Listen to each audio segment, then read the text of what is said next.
Net FM Unlimited. අයිබෝවන් සුබ සන්ධ්‍යාවක් සුපුරුදු බදාදා රාත්‍රී net FM Unlimited දේශපාලන සංවාදය අපි ආරම්භ කරන්න සූදානම්. වර්තමානයේ කාලයක් තිස්සේ දැවෙන ප්‍රශ්නය අපි දිනෙන් දින ඊට මුහුණ දෙමින් ඉන්නවා. අපේ පරිස්සම පිළිබඳව වැඩිපුර හිතන්න අවශ්‍ය කාලයක් වෙලා තියෙනවා. අදත් කොවිඩ් සම්බන්ධයෙන් වන මාර්ගෝපදේශයන් අලුත් වෙලා යාවත් කාලීන වෙලා අප අතරට ඇවිල්ලා තියෙනවා. ඒ අතරේ ගන්නා ක්‍රියාමාර්ග රට දේශපාලනය මම හිතන්නේ අපිට අමතක කරන්න පුළුවන් මාතෘකාවක් නෙමෙයි. මේ තුල දේශපාලනය සහ දේශපාලන ක්‍රියාදාමය කෙබඳුද කියලා අද දවසෙත් අපි අන්ලිමිටඩ් සංවාදය තුලින් සාකච්ඡා කරන්න සූදානම්.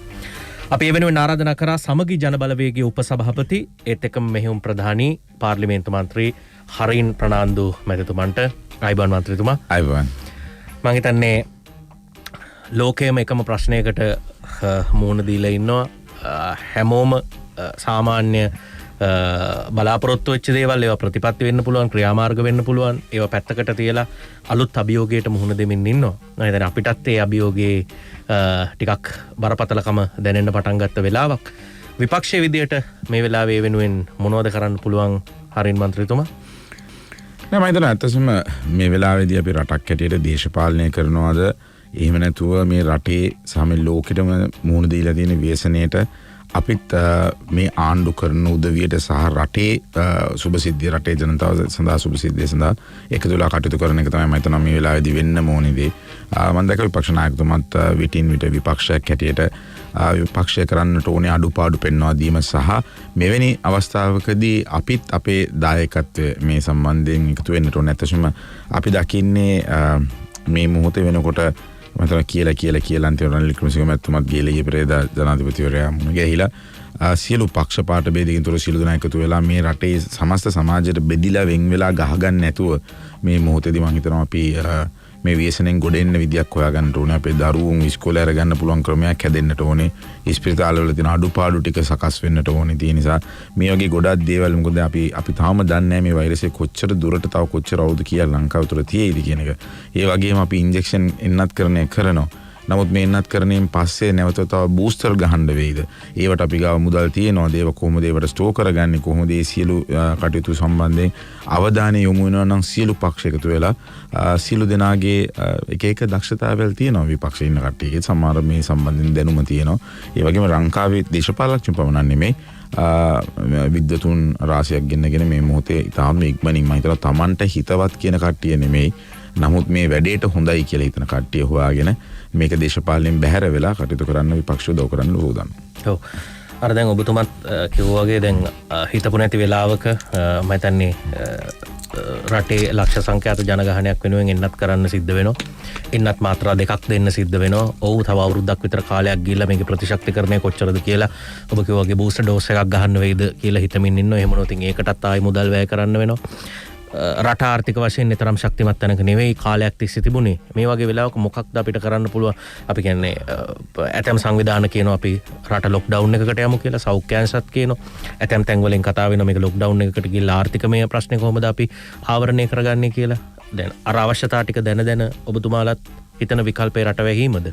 මම හිතනවා මේ මොහොතේදී අපි එකක් තේරුම් ගන්නට ඕනේ. මේ මොහොතේ වෙන්න ඕන දේ තමයි ජීවිත ආරක්ෂා කර ගැනීම, මරණ අඩු කර ගැනීම. සෞඛ්‍ය ශාස්ත්‍රයේ ඉන්න නිලධාරියෙක් කියන අපේ ෆ්‍රන්ට් ලයින් එක කියනවා පළමු පෙළ. මේ පළමු පෙළ අසනීප වුණොත් ඒ යාන්ත්‍රණය කඩා වැටුණොත් එහෙම මේ ඔක්කොම සෙල්ලම් ඉවරයි. ඒ කියන්නේ අපි මේ ස්පිරිතාල දැන් තදබදයක් තියෙනවා. ඒතර PHI මහත්තුරුන්ට තමයි දැන් මම මේක කතා කරද්දී ඕන ගෙවල් වල අහන් ඉන්න කෙනෙක් ඉන්නවනම් සමහර PHI මහත්තුරුන්ට ෆෝන් එකට ගන්නත් බෑ. ඒගොල්ලන්ගේ වරදක් කියනවා නෙමෙයි. නමුත් ඒ අති විශාල වැඩ කන්දරාවක් එක්ක එතුමන්ලා හිර වෙලා ඉන්නේ. එතුමන්ලටත් මේකේ නිදහසක් පොඩ්ඩක් දෙන්න ඕනේ. ස්පිරිතාලවල හෙදියන්ට වෛද්‍යවරුන්ට ඔවුන්ගේ ජීවිත අවදානම ඔවුන්ට ඉතාමත් මේක පැතිරලා ගියොත් ඔවුන් කඩා වැටුනොත් එම අපි කොහෙටද යන්නේ? ඒ නිසා මේ සම්බන්ධයෙන් ආර්ථිකය කියන එක ගොඩනැගෙන්නේ මිනිසුන්ගේ ජීවිතත් එක්ක. ඒතකොට ආර්ථිකය අපි ණය වෙයි, අපිට අමාරුකම් ඉස්සරහට එයි. හැබැයි ඒකත් අපි විපක්ෂයක් ආණ්ඩුවක් ඔක්කොම ඇලිට එකතු වෙලා ලෝකෙන් මේකට ආධාර ඉල්ලුවත් අපි ගෙවන්න තියෙන ණය පොඩ්ඩක් අඩු කරගෙන එහෙම නැත්නම් කාලය නැවතතා කරගෙන ග්‍රේස් පීරියඩ් එකක් ඉල්ලගෙන අවුරුදු 3ක් ඉල්ලගෙන ඒව කරන්න පුළුවන් දේශපාලන වශයෙන් අපි මචුව තැනක එහෙම නැත්නම් බොහොම වෙනස් තැනකට ගියොත් එහෙම විපක්ෂයේ ආණ්ඩුවයි ලෝකෙන් ඉල්ලීම් කරනකොට ඒ ඉල්ලීම් වලට කන් දෙන්න නිවන සූදානම්. මම හිතනවා ඒක තමයි රටේ මිනිසුන්ට අවශ්‍ය නේ මේ ලාවේ පටු දේශපාලන කතා නොකර එවැනි තැනකට තල්ලු වෙන්න තමයි ඕන කියලා මම හිතනවා. හැබැයි අපේ රටේ අපි දැකලා නැතිම තරම් අපේ කාලය ඇතුලේ ඔබ විශ්වාස කරනවාද එකම කාරණයක් වෙනුවෙන් රටක් වෙනුවෙන් විපක්ෂයයි ආණ්ඩුවයි එකම කාරණය වෙනුවෙන් ලෝකයට කතා කරයි කියලා?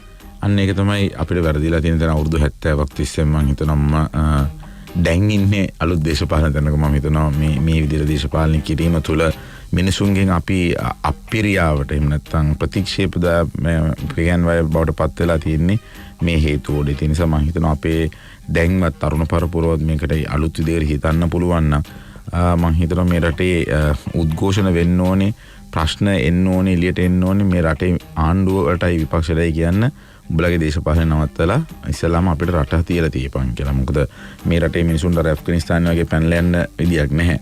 එහෙම යන්න දැන් අපේ ශ්‍රී ලාංකිකයට වඩා බොහොම ලොකු උමනාවකින් මේ රටට ආදරේ දක්ෂ මේ රට ගොඩ ගැනීමට ඉතාමත් හොඳ සුවිශාල ශක්තියක් දෙන්න පුළුවන් මිනිස්සු ඉන්න තැනක්. ඒ වගේම අපිට සම්පත් වලින් අපි අඩු නැහැ. ඉතින් මේ කළමනාකාරීත්වය රටේ ප්‍රතිපත්තිය, කියන්නේ අධ්‍යාපන ප්‍රතිපත්තිය, සෞඛ්‍ය ප්‍රතිපත්තිය ආණ්ඩුව ආවයි කියලා එක ආණ්ඩුවයි කියලා වෙනස් වෙන්න නරකයි. මම ඉන්නේ ඒ ස්ථාවරය තුල.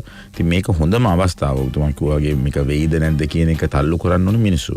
ජනතාව. ඉතින් මමත් පුරවැසියෙක් මන්ත්‍රී කෙනෙක් වුණාට මම හිතනවා මම පුරවැසියෙක් මට්ටමිනුත් මගේ පක්ෂයේ මට්ටමිනුත් මගේ තනතුරේ මට්ටමිනුත් මම මේකට සම්පූර්ණ දැන්ටමත් ඒ කතිකාවතට අවතීර්ණ කරලා තියෙනවා. ඉතින් ඒකට ගොඩක් සමහර කට්ටිය කැමති.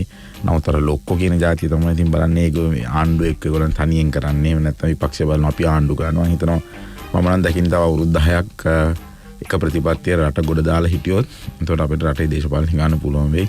නැත්තම් ඉතින් බොහොම අමාරුවක් වෙයි, රටක් නැති වෙයි. ඒ කියන්නේ දැන් ඒකට කොහොමත් කවුරු විපක්ෂයේ හිටියත් විපක්ෂය උත්සාහ කරන්නේ බලය ගන්න. ආණ්ඩුව උත්සාහ කරන්නේ බලය තියාගන්න. ඒ වෙනුවෙන් වැඩ කරනවා මිසක් දැන් ඔබ කියන වගේ මේ ආණ්ඩුව යහපත් ප්‍රතිපත්තියක් ක්‍රියාත්මක කරන්න උත්සාහ කරොතින් අඩුතරමේ ඔබතුමාලා බලන් ඉඳීද? ඔබතුමාලා ආණ්ඩු කරන කාලේ යහපත් දෙයක් කරන්න ගියොතින් වර්තමාන ආණ්ඩුව විපක්ෂයට හිටියනම් ඔවුන් බලන් ඉඳීද? නෑ නේ. මම හැබැයි ඇත්තට මේකට පොඩි උත්තරයක් දීලා ඉන්න ඕනේ. අපේ උතුමා කොතනකවත් දැකලා තියෙනවද මේ රටේ වෙන කොවිඩ් මරණ විකුණම් කරනවා? අපි කොතනකවත් කියලා අහලා තියෙනවද දැකලා තියෙනවද දැන් ශපද කියලා? අපි අහලා තියෙනවද ඔයගලන් කෑවද බිව්වද? ඒ කියන්නේ පටු දේශපාලන කතා මේ එක තැනකදීත් අපි කතා කරා.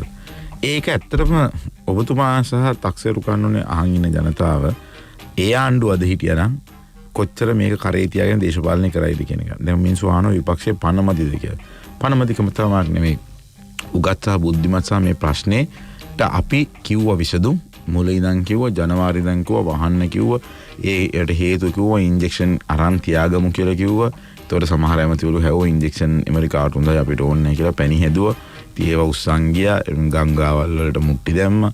ඒ වගේ විද්‍යාව ඕන තැනකට මිත්‍යාව ගෙනල්ලා ඒ වගේ විහිළු සැපෙව්වා. ඉතින් ඒවා විවේචනය කරනකොට කී සමහර මිනිස්සු අපිට බයිනවා මේ රටේ ප්‍රශ්න තියෙනකොට කොහොමද ඇයි මේ සම්බන්ධයෙන් ඇයි ඔබතුමාලා ඔය වගේ ප්‍රතිපත්තියක් ගන්න කියලා. කතා කරේ නැතුණාම අහනවා විපක්ෂය පනමද කියලා. මම ඒත් හිතනවා අපි සාධාරණ ලෙස ආණ්ඩුව විවේචනය කරන්න ඕන තැන්වල විවේචනය කරලා දෙනවා. ඔවුන්ට ඔවුන්ගේ අඩුපාඩු පෙන්වලා දීලා තියෙනවා. ඉතින් ආණ්ඩුවේ වුමනාව අනුව තමයි ඒක සකස් වෙන්න ඕනේ. බෑ ඉතින් මම හිතනවා තවදුරටත් බලන් ඉන්න බෑ රටේ මහ ජනතාව මිය යන හැමතැනම බල්ලු බලල්ලු ගානට මිනිස්සුන්ගේ ජීවිත වැටලා තියෙනවා. ඉතින් අද දවසේදී අපිට කොහේ ඉඳීද කියන එක හෙට දවස් වෙනකොට කොතන ඉඳීද කියන එක තේරුම් ගන්න බැරි අවධියක අපි ඉන්නේ. සා විපක්ෂයක් හේතම හිතනවා ආණ්ඩුව කන් දෙන්නේ නැත්තම් ඒකට වෙනම පිළියමක් ගන්නත් විපක්ෂයක් හේත අපි සූදානම් වෙමින් සකස් වෙමින් ඉන්නවා. ඔබතුමා දකින්න ඇති මැලේසියාවේ ලෝකේ පළවෙනිම වැඩිම මේ දවස්වල මිලියනයකට වැඩිම මරණ වෙන්නේ මැලේසියාවේ. දෙවෙනියට මට නෑ වෙන රටක් තිබුණා. තුන්වෙනියට ඉන්නේ ලංකාව.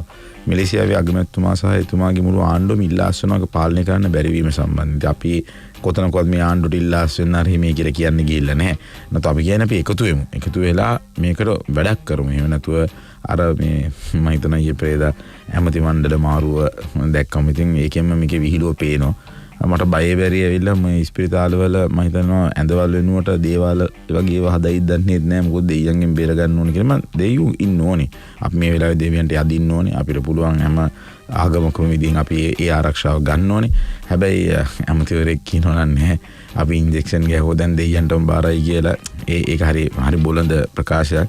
හැබැයි මිනිසුන්ව වීඩියෝකට ගත්තා ඒ කිව්ව මිනිහටම සෞඛ්‍යමතිකම දීලා තියෙනවා. ඒ නිසා මට තේරෙන්නේ නැහැ මේ දේශපාලනය අනුව අපි මේ යන විදියට මේ ප්‍රශ්නෙට සාධාරණ විසඳුමක් එයි කියලා මම හිතනවා. හෙට අනිද්දා තියෙන සියලු පක්ෂවල එකතු වෙලා ගන්න තීන්දුවවලදී මීට වඩා බුද්ධිමත් තැනකට මේක තල්ලු කරගන්න පුළුවන් වුණොත් හොඳයි කියලා මම විශ්වාස කරනවා. අපි දැක්කා රනිල් වික්‍රමසිංහ මැතිතුමා හැම තනියෙන් පාර්ලිමේන්තුවට ඇවිල්ලා ඒ සම්බන්ධයෙන් එක්සත් ජාතික පක්ෂ නියෝජනයේ විදිහට විවිධ අදහස් යෝජනා කරන එක ආර්ථික ප්‍රශ්නේදී එහෙම කතා කරපු අවස්ථා දැක්කා. කොවිඩ් ප්‍රශ්නේදී එහෙම කතා කරපු අවස්ථා දැක්කා. අඩුතරමේ විපක්ෂයක් විදිහට එතුමා යාපද්‍යයක් කරනවා නම් එතනට එකතු වෙලා හරි වැඩ කරන්න එහෙම සූදානම්ද මොකක්ද ඒ කියන්නේ හරි අපැහැදිලි හරින් മന്ത്രിතුමා නේද? නේ අනිවාර්යයෙන් මම හිතනවා අපි එතන ඉන්නේ. එතුමා විතරක් නෙමෙයි මම හිතලා සයිත් ප්‍රේමදාස මහත්මයාත් යෝජනා රාශියක් ඉදිරිපත් කරලා තියෙනවා.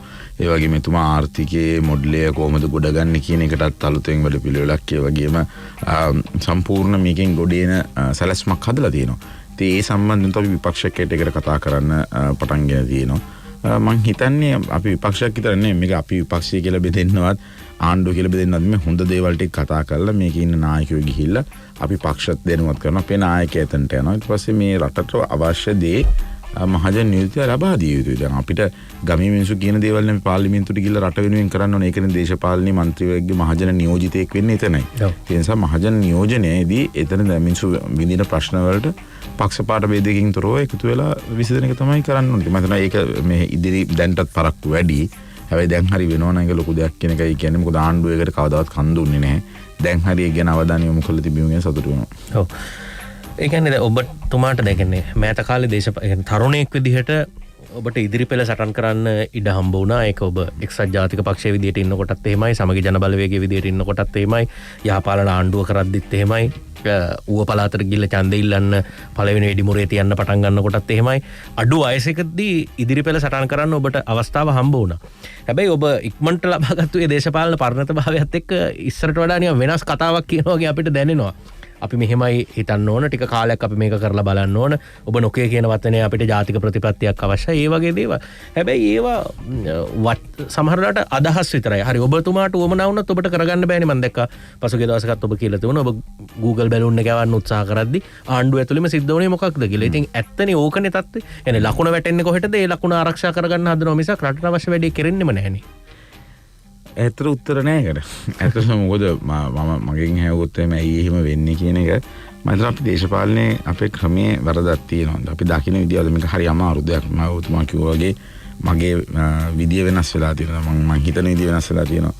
මම හිතනවා මම හිතන මට්ටමේ හිතන තරුණ පරපුරක් ඉන්නවා. මොකද මේ දේශපාලනේ කලකිරලා අප්පිරියා වෙලා ජරා ජීර්ණිත දේශපාලෙන් පිටට යන්න ඕනේ කියලා හිතන මිනිස්සු පිරිසක් ඉන්නවා. ඒ කණ්ඩායමට පුළුවන් මේ මහජන නියෝජිතයන්ට ෆෝස් කරන්න. නෑ උඹලා මෙතනට එන්න ඕනේ කියන එක. දැන් අපි සමහරට කියනවා ලීකෝන් නියුලා වෙන්න ඕනේ, මහතීර් මොහොමඩ් එහෙම වෙන්න බෑ. ලංකාව වගේ රටක් ඒ කාලෙට එහෙම ඒකාධිපතිය බිහි වෙන්න පුළුවන්. දැන් එහෙම හිතලා තමයි 69 ලක්ෂයක් ඡන්දෙ දුන්නේ. අද වෙනොයි කොච්චර අසාර්ථක වුණාද කියන එක. නිසා මම හිතන්නේ මේ මොහොතේදී වෙන්නේ ජනතා විමුක්ති පෙරමුණ වගේ පක්ෂයක් ඇතුල් වෙනකොට එතනදී එනවා විනීතභාවය කියන එක. ඔය ටෙන්ඩර් වල හොරගම් කරන්න බෑ, රටේ හොරකම නවත්තන්න ඕනේ. එතකොට මේ මිනිසුන්ව මේක ඇතුළට ගන්න ඕනේ. මේ පාලන තන්ත්‍රයට ඒගොල්ලන්ට 3%යිද 10%යිද 5%යිද කියන එක නෙමෙයි. නමුත් දේශපාලන මතයක් රටේ මතයක් ගෙනින කට්ටියක් වෘත්තීය සමිතිවල සටන් කරන කණ්ඩායම් ඉන්න. ඒ වගේ අපි හරි ටාගට් එකක් ඔස්සේ මේ සියලු කටයුතු ඉටු කරේ නැත්නම් මම හිතනවා අපි ලොකු අර්බුදයකට මුහුණ පාන්න වෙයි කියලා. ඇත්තට ඔබ හිතන විදිහට අපේ නියෝජිතයෝ, ඒ කියන්නේ ඔබතුමාලා දේශපාලනඥයන්ට මේ ප්‍රශ්නෙට ඇත්තටම පැහැදිලි විසඳුමක් තියෙනවද? මම හිතනවා එක දේශපාලනඥයාට තියෙනවා එයාගේම ප්ලෑන් එකක් කියලා. හැබැයි ඔක අර අපි කියන ඉංග්‍රීසියෙන් එක්සිකියුට් එහෙම නැත්නම් ඒක ක්‍රියාවට නංවන්න යනකොට තමයි ගැටලුවට මුහුණ දෙන්න වෙන්නේ. ඒක තමන්ගේ කට්ටියව ලං කරගෙන ගොඩක් කට්ටිය හැම වෙලාවෙම ඒක අනා ගන්නවා. ඒ වගේම අපි දකිනවා මේ රටේ දේශපාලන ක්‍රමය තුලත් විධායක ජනාධිපති කෙනෙක්පත් වුණාම ඊට පස්සේ හරි දේශපාලනේ හරි අමුතු වෙනවා. ඊට පස්සේ එන ඕන මැතිවරණයක් ඒ අනිත් පැත්ත දින යාගේ පැත්ත දිනනවා. ඊට පස්සේ එහිය පිරිසක් බිහි වෙනවා. ඒකාධිපතියෙක් නිකම්ම නිර්මාණය වෙනවා ඒක ඇතුලේ. ඒතර රටට ඕන දේ සිදු වෙන්නේ නැති. මේ සියලු දේවල් වෙනස් කරන්න මම හිතනවා මේක හොඳ අවස්ථාවක්. මේ ප්‍රශ්නයත් එක්ක මම හිතනවා අපි ලොකු පාඩමක් ඉගෙනගෙන තියෙන්නේ. අපි රටක් හැටියට බිඳ වැටෙන්නේ නැහැ කියලා. අපි හිතනවා ආර්ථිකවල අපේ රටේ විතර නෙවෙයි ලෝකේ අනිත් රටවල වලත් ආර්ථිකේ වැටුණා කියලා නෑ. එහෙම කියන්න බෑ. අපි බැලුවොත් බංග්ලාදේශ වගේ රටක් මෙච්චර ප්‍රශ්න තියෙනකොට ආර්ථිකය උන්ගේ ඉස්සරට වඩා හොඳ වෙලා තියෙනවා. හරි. ඉතින් ඒක අපි ඔපචුනිටි එකක් කරගන්නේ කොහොමද කියන එක තමයි අපි කල්පනා කරන්නේ. නිෂ්පාදන ආර්ථිකයක් බිහි කරා නම් ඔය ෆැක්ටරි වලින් වැඩි ගත්තා නම් ඔයා දැන් අපේ නැති වෙන මොකක්ද ඒකට කියන්නේ යුරෝපයේ සංගමයෙන් අපේ GSP සහන නැතිකරණේ වෙයින් අපිට වෙන විදියකට ලෝකෙට යන්න පුළුවන් වැඩ කරන්න තිබුණා. දැන් චීන හපන කියලා කියන්නේ ජපනු හපනු කියන්නේ ඒගොල්ලන් ඒ කාලේට මේකේ දේවල් හරි නිෂ්පාදනය කරලා ආර්ථිකය කියන්නේ මේ කොරෝනා වලට අවශ්‍ය දේවල් හරි නිෂ්පාදනය අපි එහෙමනේ අපි එක එක්කෙනා බැන එක එක්කෙනාට චෝදනා කර රණ්ඩු කර ඉන්නවා. ඒ නිසා මම විශ්වාස කරනවා හරි ප්‍රතිපත්තියක් තියෙන දේශපාලකඥයෝ ඉන්නවා. නැහැ කියන්න බෑ. අවංග දේශපාලකඥයෝ සමහරට මේ මිනිසුන්ට එන්න අමාරුයි. ඒතනට හැබැයි මම හිතනවා නුදුරුම අනාගතේ අලුත් දේශපාලන කරලියක මම හිතනවා අවශ්‍යතාවයක් ඕනේ වෙයි. මොකද මේ ප්‍රශ්නේ නිසා දඩමීම කරගන්න නෙමෙයි මේ ප්‍රශ්නේ උඩින් යන්න නෙමෙයි අපිට උමනාව තියෙන්නේ. නමුත් මේ ප්‍රශ්නේදී හරි අපි අලුත් විදියට හිතලා අලුත් කැපකිරීම දේශපාලකඥයෝ කරලා අලුත් විදියේ ආන්ත්‍රණයක් ගෙනාවේ නැත්තම් මම හිතනවා අපිට රටක් ඇයිද ආයෙත් නම් ඔලුස්සන්න බැරි වෙයි කියලා. ඔව්. ඒ කියන්නේ ඒ කැපකිරීම කරන්නත් සමහරලාට දේශපාලනඥයෝ සූදානම්ද හරින් ප්‍රාන්ත මන්ත්‍රීතුමායකට හේතුව දැන් ඔන්න මේ වාහන ගෙන්නන්න සූදානම් කියලා ආණ්ඩුවට ඒ සම්බන්ධයෙන් සමාජ විරෝධය එල්ල වෙන්න තියලා ගොඩක් වෙලාවට මුල් අවස්ථාවේ විපක්ෂයත් බලාගෙන හිටියා. මම හිතන්නේ හැමෝටම ජීප් එකක් හම්බ වෙනවා, හැමෝටම වාහනයක් හම්බ වෙනවා.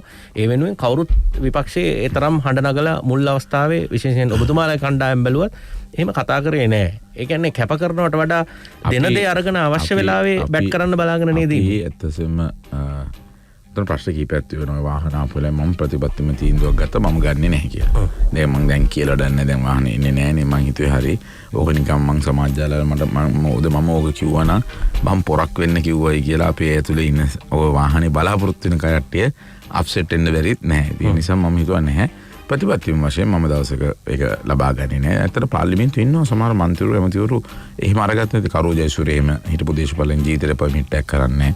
එතකොට මම දන්නේ රනිල් වික්‍රමසිංහ මහත්තයා එකම පාරේ අරන් තියෙන්නේ. එහෙම ගියාට පස්සේ මට මේ ළඟදී කවුද ඩලසලා පෙරුම අරන් නැහැ කියලා වාහන පර්මිට් එකක් කවදාවත් මම දන්නේ නැහැ ඇත්තද නැද්ද කියලා. ඉතින් ඒ වගේ හොඳ දේශපාලකයෝ ඉන්නවා. ඒ සමහරට හැමෝම එක ගොඩට දාලා බැන්නට කැප කරන්න කැමති කට්ටිය ඉන්නවා. අපි කියන්නේ අපේ පඩි උනත් ඕනනම් කපලා සම්පූර්ණ මේ අනවශ්‍ය වියදම තියන එක අඩු කරලා අපිට පාර්ලිමේන්තුවේ කෑම නවත්තන්න මේ ඒකට උච්ච ලොකු වියදමක් කරනවා නම් මේ දවස් ටික ගෙදරින් කෑමක් ගෙනලා පාර්ලිමේන්තුවේ කැන්ටිමේ කන්න කියන්නේ ප්‍රශ්නයක් නැහැ. මේ වියදම ඉතුරු කරන්න. ඉතින් ඒ වගේ දේවල් මම හිතන්නේ පොඩි දේවල් වලින් අපේ රට ආදර්ශයක් දුන්නොත් එමන්න දේශපාලකඥයව මිනිස්සු පිළිගන්න පටන් ගන්නවා.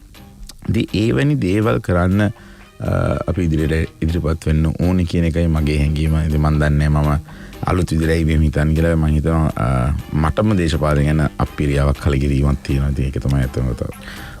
පෞගිය මාස 3-4ට හිතිච්ච දේවල්ද? ඔව් ඇත්තටම මම පෞගිය කාලේ මම මාස 3ක් විතර පොඩි විවේකයේ හිටියා.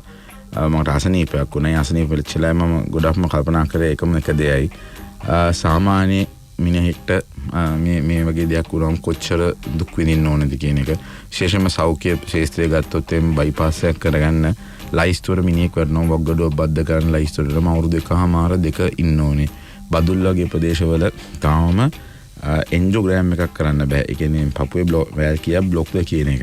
ඒතර මගේ අපේ කාලේ අපි වැඩ කරේ නැත්නම් අපි ඇත්තටම වැඩ කරා අපි ඕවා හරියට මාකට් කරගත්තේ නැහැ. උදා ඇත්තම කතාව. තට්ටු 12ක බිල්ඩින් මැද්දෙන් බදුල් එනවා. මේක අහන් ඉන්න බදුල කට්ටිය ඉන්නවා නම් දන්නවා. ඒක අපි මුල් ගල තියලා මම කැබිනට් එකෙන් සල්ලි පාස් කරලා බිලියන 4කට වැඩි ප්‍රමාණයක් කියන්නේ මිලියන 4000කට වැඩි ප්‍රමාණයක ලොකු මේක හිතලා බලන්න බදුල්ලේ මිනිහෙක් සෙට් හાર્ට් ඇටැක් එකක් හැදුනොත් කරා පිටියට නැත්තම් මහනුවරට යන්න ඕනේ මේකේ වැල් ටික වන්නේ. ඒ අනකොට මැරෙනවා මේ මිනිස්සු. ඒ නිසා අපි රටක් ඇවිල්ලා කොච්චර වැරදි තැනකද ඉන්නේ. හැබැයි මේවට බොහොම මට හිතිච්ච දෙයක්.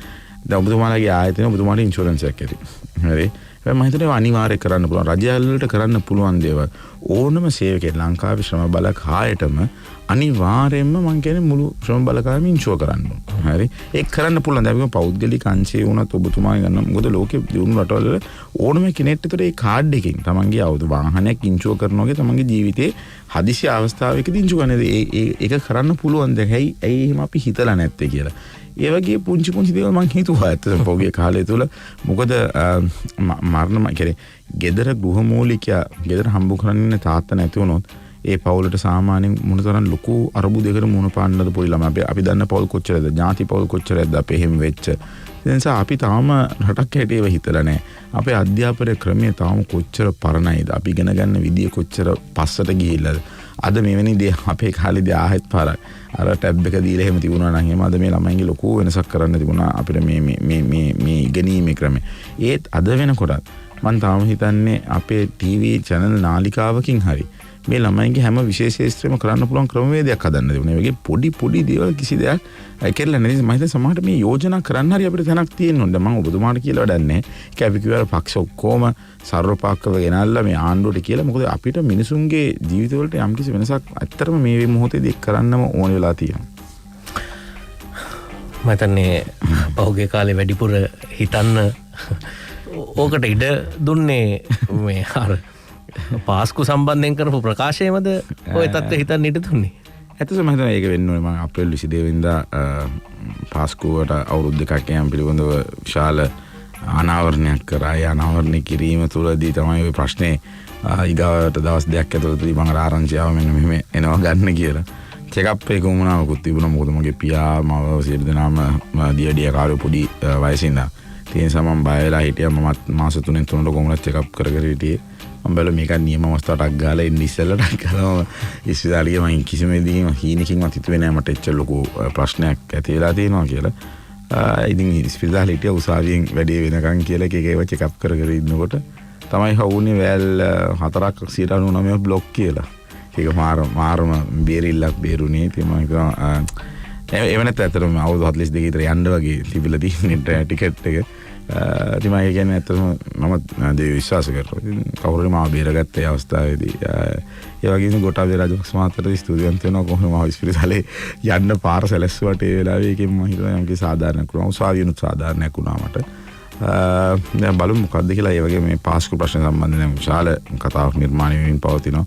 තාම ආණ්ඩුවට ඒකට උත්තර දෙන්න බැරි වෙලා තියෙනවා. අපි විවෘතව ආරාධනා කරා පාර්ලිමේන්තුවේ සරත් වීරසේකර මහත්තයා හරි දැන් ඔබතුමා මට 100 හිඩියට දාලා මාව හිර කරලා මට කවුද මේවා කිව්වේ කියලා අහන එකනේ ඔයාට ඕන වෙලා තියෙන්නේ. ඒක කරන්න එපා. මට රැඳුම් නියෝග ගහන්න එපා. ඔබතුමා එන්න ඕනම ප්‍රසිද්ධ නාලිකාවට. මං කියන්න මට හම්බුනේ කොහෙන්ද මොකද්ද? ඒතකොට ඔබතුමාගේ උත්තර ටික මට දෙන්න. ඒකට එතුමා කැමතිත් නැහැ. ඒ නිසා ඉතින් මන් දන්නේ නැහැ. ඒත් මම හිතනවා කාඩිනල් උන්වහන්සේ සහ කතෝලික ප්‍රජාව විශාල අර්ගලයකට යන්නට කටයුතු කරමින් ඉන්නවා. හැබැයි මේ කෝවිඩ් ප්‍රශ්නෙත් එක්ක නිසා තමයි මම හිතන්නේ ඒගොල්ලන්ගේ ප්‍රමාදයක් තියෙන්නේ. හැබැයි මම හිතන්නේ වතිකානුව හරහා ජාත්‍යන්තර පරීක්ෂණයකට මම හිතන්නේ කතෝලිකයෝ යයි කියන හෝඩුවාව හැඟීම මට දැන් තියෙනවා. ඉතින් මම හිතනවා ඒක තමයි එකම විකල්පේ. ඒකෙන් හරිය මිනිසුන්ගේ සත්‍ය අවබෝධය මම තවමත් කියනවා.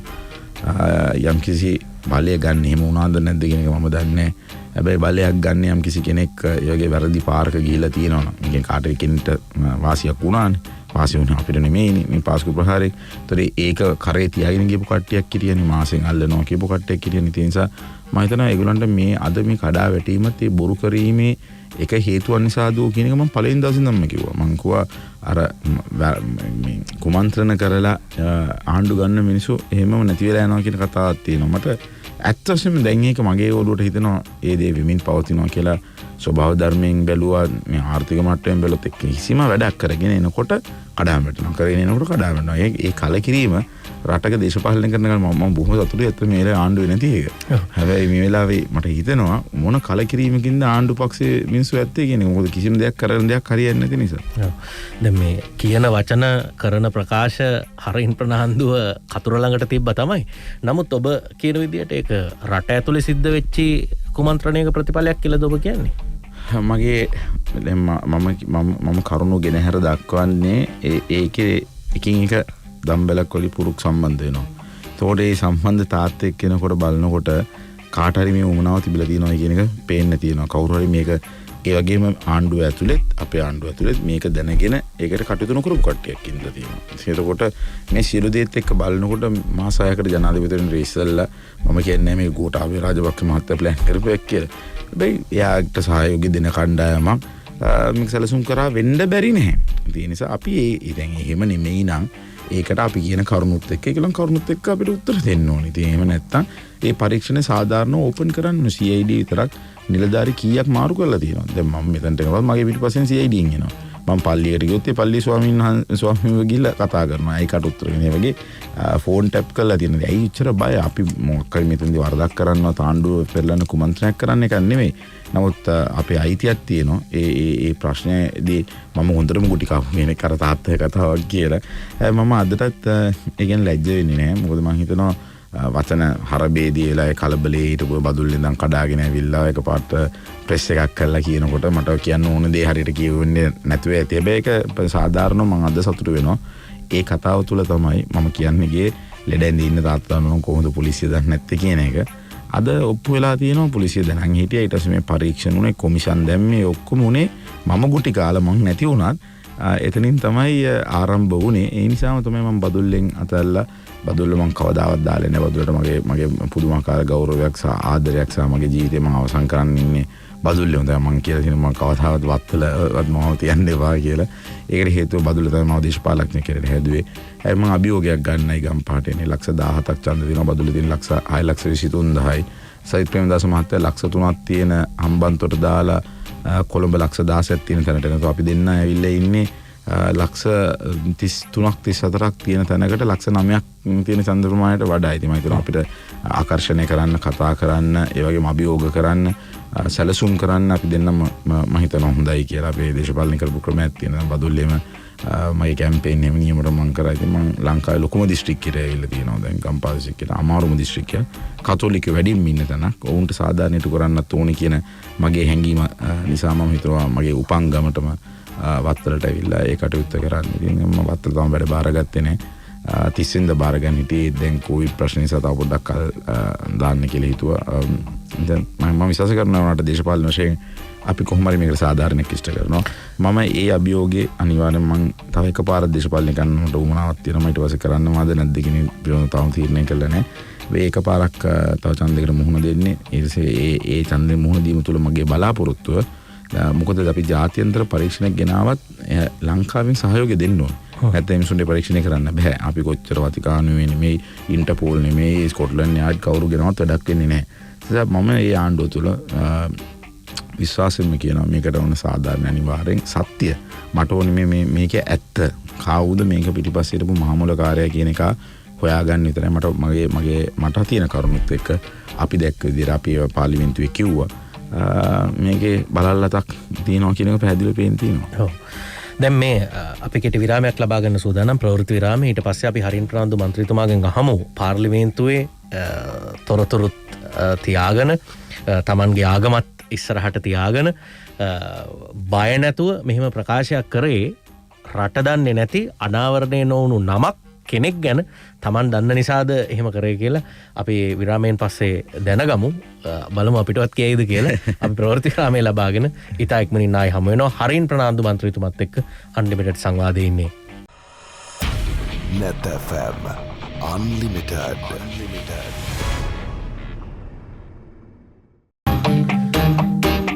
හොඳ අපි නැවතත් net FM unlimited සමග ජන බලවේගයේ හරින් ප්‍රනාන්දු මන්ත්‍රීතුමත් එක්ක අපි මේ unlimited සංවාදයේදීලා ඉන්නේ. අපි විරාමයට යන තැන මතනේ ඔබතුමා ගැන මේ දිනවල වැඩිම අවධානයක් යොමු වෙලා තියෙන කාරණේ පාස්කු ප්‍රහාරය සම්බන්ධයෙන් පාර්ලිමේන්තුවේ කරපු හෙළිදරව්ව. මේ ඇත්තටම මේ ආණ්ඩුවෙන් කියනවා විශේෂ භාර ඇමතිවරයාත් කියනවා මහමොලකරුවෙක් සම්බන්ධයෙන් නමක් කියනවා හඳුනාගත්ත පුද්ගලයන් ගැන කියනවා ඔබ වෙන කෙනෙක් ගැන කියනවා. හැබැයි ඔබ සියලු තොරතුරු කියනවා ඒ කවුද කියලා කියන්නේ නැහැ. සමහරට CID එකෙන් ඔබෙන් අහන්නේ ඒ කවුද කියලා වෙන්නේ නැති. ඔව් මොකද එකක් තමයි අපි එතනදී වැඩිපුරම කියන්නේ මේකේ කරුණු. ඒතර මෙහෙම කෙනෙක් හොයාගෙන තියෙනවා. ඇයි පාස්කු කොමිෂන් මනේ අවසානයේ තිබුණ හොඳම සමීක්ෂණය එහෙම නැත්නම් මේ පරීක්ෂණය හරි. ඒතකොට මේ පරීක්ෂණයේ තුල කියවුණු කරුණු ඇයි ඒ වාර්තාවට ආවේ නැහැ කියන එක නේ අපි අහන්නේ. හරි. එතකොට එතනදී සමහර මාධ්‍යවේදියෝ හිටියා, සමහර තැන්වලදී උසාවියේ ලෝයර්ලා හිටියා.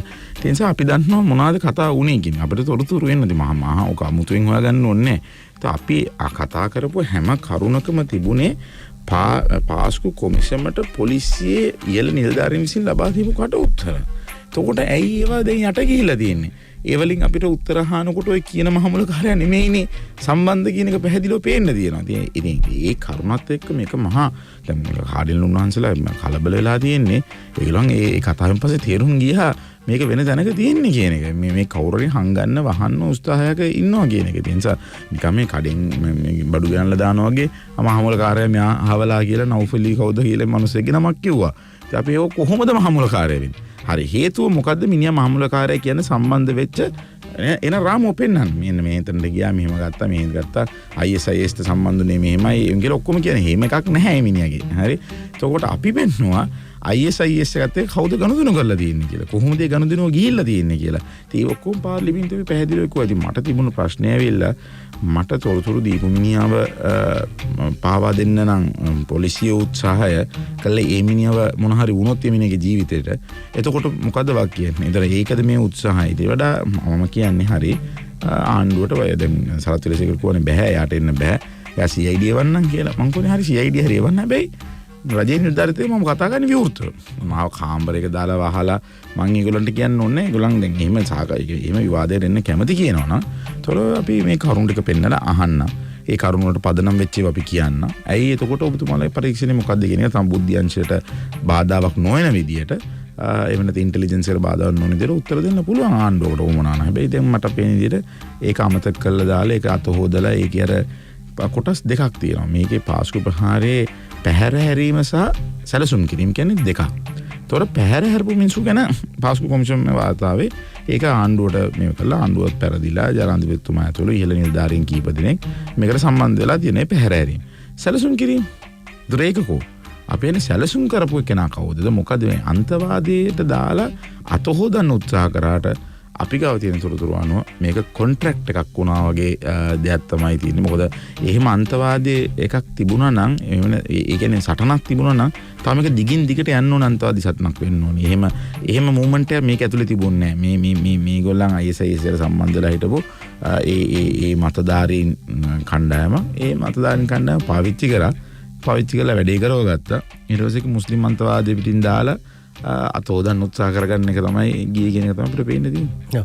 අර ඔබතුමාව දැන් සනීප වෙලා ආවට පස්සේ CID එකෙන් ගෙන්නලා ප්‍රශ්න කරේ. ඒ කියන්නේ ඒ සම්බන්ධයෙන්ද ඔබින් පාර්ලිමේන්තුවේ කරපු කතාවක් සම්බන්ධයෙන් ඔවුන්ට මගෙන් පරීක්ෂණයක් කරන්න බෑ. හැබැයි ඔවුන් බැලුවේ කොහොම හරි කරලා මගේ මොකක් හෝ වරදක් කට උත්තරේ ප්‍රශ්නයක් පටවලලා ඊට පස්සේ රැඳුම් නියෝග ගහලා රිෂබ් බදුරින්ට වගේ පොඩි කාමරයක මියුත් එක්ක දාලා තිබ්බම මම වගේ ඉතින් ආතල්ලකින් ඉන්න කොල්ලෙක්ට ආයෙත් ජීවිතේ සසර කලකිරනවා. එතකොට ඊට පස්සේ ඒගොල්ලන්ට උමුණා වුණේ මට අර ඒ මානසිකව වද දීලා ඒ ප්‍රශ්නෙන් කොහොමරි මගේ කටින් මේ තොරතුරු දීපු මිනිහා ගැන හොයාගන්න. හැබැයි එදා ගෙනිච්චේ නැවතතාවක් අර පාස්කු කොමිෂමෙන් කතා කරලා කට උත්තර දීලා ඉවර කරලා මට කිසිම චෝදනාවක් නැති එකක් නැවතතාවක් හොයලා බොරු නම්බර අහනවා අර අහනවා කොහේ හරි මගේ කටින් මොකක් හරි එකක් පැටලිලා වැරදුනා නම් ඊට පස්සේ ඒක ගිහිල්ලා උසාවියට දා ඉදිරිපත් කරලා අපි මෙයා ගැන මෙහෙම පරීක්ෂණයක් කරන්න ඕනේ කියලා අවසර ගන්න පුළුවන්. ඒක තමයි හරි කැත දේශපාලනයේදී මම විශ්වාස කරනවා. මම හිතනවා ඒ තැනට යන්න තියෙන මම ගන්න ඕන ආරක්ෂාවල් ටිකක් ගත්තා. ඉතින් උසාවිය ගියා. ඉහළ මුසාවියට ගිහිල්ලා අපි ඒක සම්බන්ධ කරුණු ඉදිරිපත් කරා. හැබැයි මම කවුරුවත් මිනිහෙක් රකින්න ආණ්ඩුවට මඩ ගහන්න උත්සාහයක නම් නෙමෙයි මෙතන ඉන්නේ. මට ඕනේ සත්‍ය හොයාගන්න. මේ ප්‍රශ්නේ මම ගොඩක් බට කෑවා. මගේ පියා ඊට මාස 3කට පස්සේ මිය යනවා. අපි කතෝලික පාසල් වල හැදිච්ච ළමයි මගේ දරුවෝ යන්නේ පාසලකට ඒ ඉස්කෝලේ වල ප්‍රශ්න ඇති වුණා. ඒ වගේ අපි නොකරපු දෙයකට ඇත්තටම චෝදනා වෙtti මට ලොකු මොනාවක් තිබුණා. මටත් මගේ ආගම ගැන විශ්වාසය පළදු වෙන තැනකට ආවා. ඊට පස්සේ කොහොම හරි පියතුමෙක්ම තමයි මාව සම්බන්ධ කරගෙන කතා කරලා මට ආත්ම විශ්වාසය නැවතත් ලබා දුන්නේ නැහැ. මම මේක වෙනුවෙන් සටන් කරන්න ඕනේ. මම කොතනකවත් බොරුවක් කිව්වේ නැහැ. මම පාර්ලිමේන්තු තුරට උනත් ගිහිල්ලා මම හැම ආගමකටම ගරු කරන මිනිහෙක්. මම බදුල්ල කට්ටිය දන්න මුතියංගන පන්සල මහියංගනේට කොච්චර එකතු වෙලා අපි වැඩ කටයුතු කරලා තියෙනවද, කොච්චර දේවල් අපි පෞද්ගලිකව කරාද. මම හැම වෙලාවෙම ආගමකුයි ධර්මයකුයි කියන එක මට එකට යන්න පුළුවන්. ඒ නිසා ධර්මය තමයි ඉතින් ඇත්තටම බලය වැඩි වෙන්න ඕනේ. ඉතින් හැම මිනිසුන්ගේම ආගමක ධර්මයක් තියෙනවා. ඉතින් ඒ ධර්මය අපි පසුපස ගියා නම් කිසි දෙයකට බය වෙන්න දෙන්නේ නැහැ. මට විශ්වාසයි සත්‍ය මම නැති වුණා මම මේ ඇදන් ආපු එක මගෙන් පස්සේ කවුරු ඇදගෙන ඇවිල්ලා මේකේ සත්‍යක අනිවාර්යෙන් ලංකාවට එළියනවා. ඒක නම් ඒක මට සක්සුදක්සේ පැහැදිලි. එදාට මිනිස්සු උඩයයි මෙන්න මෙහෙම ගේම් එකකට අපි හවුනේ කියන එක තේරුම් යයි. ඔබ කියන්නේ අහුවෙලා ඉන්නේ. ජනතාව අහුවෙලා ඉන්නේ. ඔව් එහෙම ගේම් එකකට.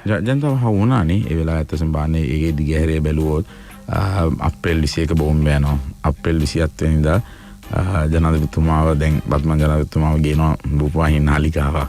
ඒ නාලිකාව කියන්නේ රටේ ත්‍රස්තවාදීන් හිසෝසනවා. මේ රට විනාශයිද මේ හොඳට තිබ්බ රටනේ අපි එකපාරට ඊටසේ කියලා අහනවා ඔබතුමා කැමතිද මේ රටේ ජනාධිපති වෙන්නේ කියලා. ඕ මං සූදානම් කියනවා. ඉතින් ඒ බලපුවම ප්ලෑනින් ටික, ටයිමින් ටික, ඒ වෙන සීක්වන්ස් එක, ඒ සියලු දේ බලපුවම පැහැදිලිව පේනවා මේක පිටිපස්සේ කවුරු කෙනෙක්ගේ උමනාවක් තිබිලා තියෙනවා කියන එක. මෙතන එක්කෙනෙක් නෙමෙයි. දෙතුන් දෙනෙක් ඉන්නවා කියන එක තමයි අපිට දැනෙන්න තියෙන්නේ. හැබැයි ඉතින් මම හිතනවා අපි අහන ප්‍රශ්න වලට උත්තර දුන්නොත් ඊටු ටික අපිට කියන්න ලේසි. ඔව්. හරින් ප්‍රධානමන්ත්‍රීතුමා මෙහෙම ඔබට හිතෙන්නේ නැද්ද? දැන් ඔව් පාස්කු කොමිසමේ සාක්ෂි දුන්නා. ඔබ කියනවා කොමිසමේ දීපු කාරණා පදනම තමයි කතා කරේ. හැබැයි ඒ එක වෙලුමකවත් ඒ තොරතුරු ඇතුළත් වෙලා නැහැ. ඒව තමයි ඔබ කිව්වේ කියලා. දැන් හැබැයි ඔබ මේ සම්බන්ධයෙන් ප්‍රසිද්ධිය කතා කරොත් ඉන්න ඔබෙන් කට උත්තරයක් ගන්න වෙලාවක හරි ඔබ කිව්වොත් ඊට පස්සේ මම මේක කියලා තිනවා මෙතනින් ඇවිල්ලා තිනවා කියලා ආයි ඒක සමාජයට හෙළිදරව් වෙලා මේක විසඳුමක් හොයාගන්න අඩුතරමට පාරක් කැපෙන තැනකට හරි යන්නේ නැද්ද ඔබ ඔය දන්න ටික කිව්වනම්? නෑ ඉතින් දන්න ටික කියන්නේ ඉතින් දන්න ටික ඔක්කොම පාර්ලිමේන්තුවේ කිව්වා. ඉතින් එහෙනම් අපි දන්න ටිකනේ කිව්වේ. ඔව්. දන්න ටික පාර්ලිමේන්තුවේ මේ පුද්ගලයෝ ඒ කවුද කියලාත් ඔබ දන්නවද? මේ කියලා කිව්වා අපිට කට උත්තර දුන්නේ ශානීය බේසේකර මහත්තයා කට උත්තරේ ගන්න කිව්වා. හරි. ඒකේ තියෙන කරුණු ටික ගන්න කිව්වා. ඉතින් ඒක තමයි පාර්ලිමේන්තුවේ කිව්වේ. ඉතින් අලුතෙන් මගෙන් අහන්න දෙයක් නැහැ. මගේ පාර්ලිමේන්තු කතාව ඇහුවනම් ඒකට උත්තරයක් දෙන එක තමයි කළ යුතුව තියෙන්නේ. ඒකනේ දැන් මේ කවුද අපේ කාලියලුන් වහන්සේ ලොකු ලිපියක් කරපුවාම ජනාධිපතිතුමාට උන්වහන්සේ කියනවනේ සත පහකට ගණන් ගන්න නැතුව නිකන් කවුද නීතිඥවරයෙක්ගේ හරහා අර බංකුව වගේ සැලසුම් කරපු කට්ටිය නෙමෙයි පැහැරපු කට්ටියට චෝදනා පත්‍ර ඉදිරිපත් වෙනවා කියන එකෙන් අතෝද ගන්න හදනවා. ඉතින් එහෙම කියලා නෙමෙයිනේ බලයට ආවේ.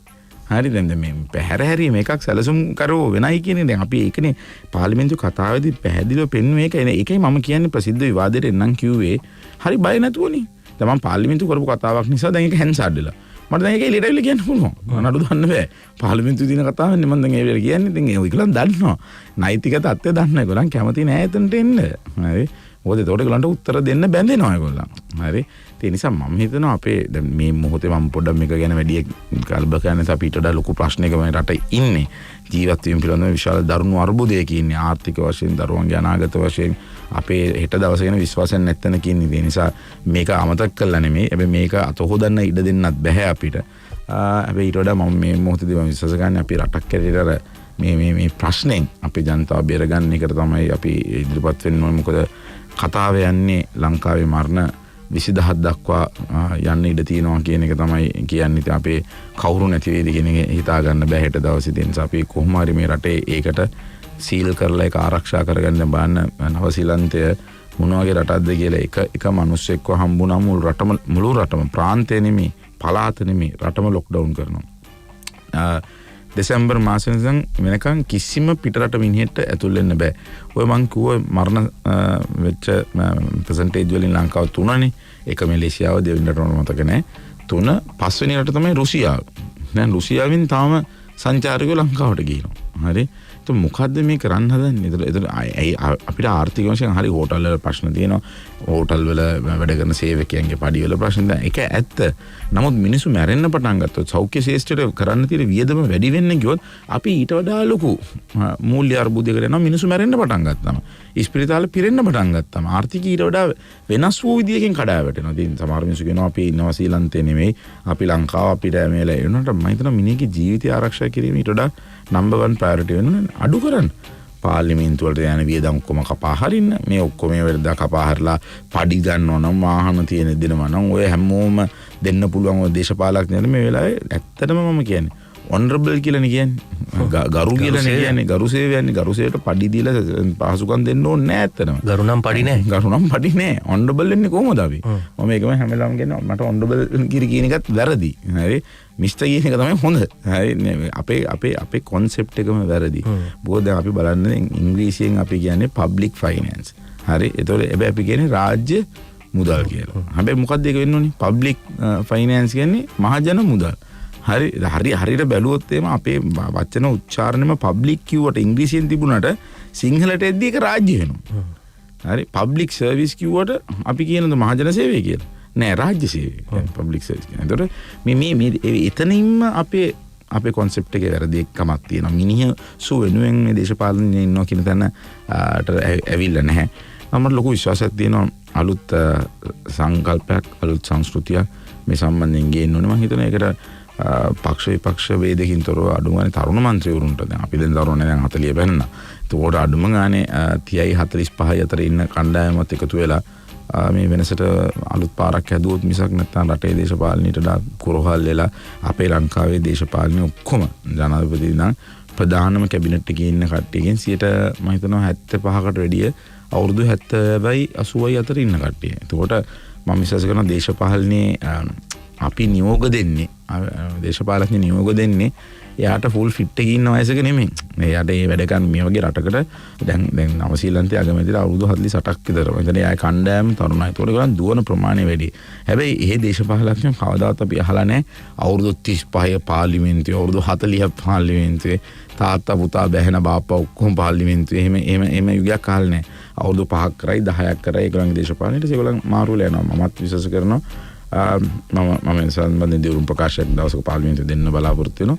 මම අවුරුදු 60න් පස්සේ දේශපාලනය කරන්නේ නැහැ කියලා. මොකද මම 28 දී පාර්ලිමේන්තුව ගිහිල්ලා 60ක් වෙනකන් ඉන්නවා කියන අවුරුදු 30ක් විතර පාර්ලිමේන්තුවේ ඉඳලා ඒ කරන්න බැරි වෙච්ච දේ ඊගාව අවුරුදු 10 කරන්න විදියක් නැහැ නේ මට.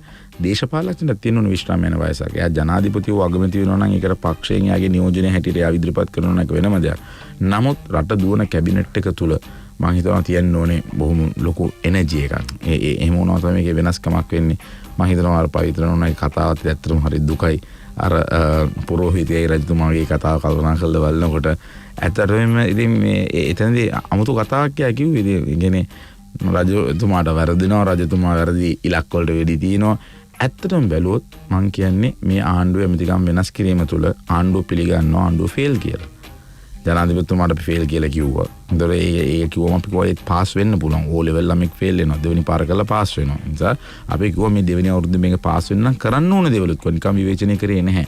අපි කිව්වා මේ ශාස්ත්‍රයේ කට්ටිය කියන්නේ සෞඛ්‍ය ශාස්ත්‍රයේ ඉන්න නිලධාරී හමුදාවේ සවින්ද්‍ර සිල්ලමැතිතුමා අතරේ මට හිතෙනවා මේ පැහැීමක් නැහැනේ. දැන් PHIලා කියන දේ මේ ශෛන්ද්‍ර සිල්වා මහත්තයා ආන්නේ මං කියන්නේ එතුමාත් දක්ෂ නිලධාරියෙක්.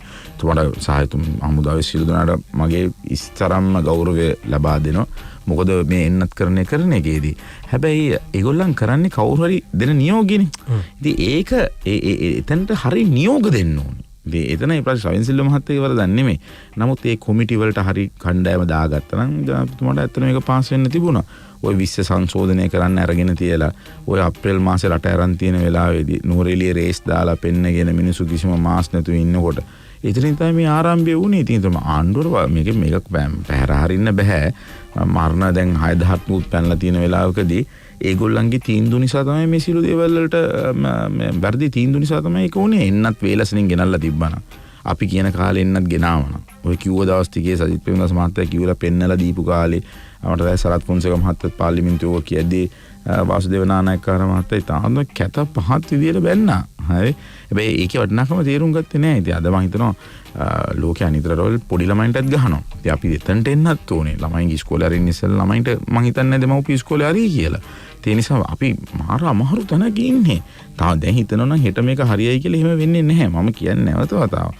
ලොක්ඩවුන් කරන්න බැරි නම් ආණ්ඩුව අපි ලොක්ඩවුන් වෙමු. හේතුව දැන් අපි දකිනවා නගරවල ඔක්කොම මිනිස්සු වහලා දාලා මේ හේතුව ඇවිල්ලා මේ මිනිසුන්ට මහ ජනතාවට තීරණ දිය ආණ්ඩුවට නොතීරනවා කියන එක මහා ලොකු පාපයක් ඇත්තටම. ඒක ලොකු අවාසනාවක් ඇත්තට. මොකද හිතලා බලන්න මම නැවත තවක් කියනවා ඉස්පිරිතාල වල ඇඳවල යට නම් මිනිස්සු ඉන්නේ.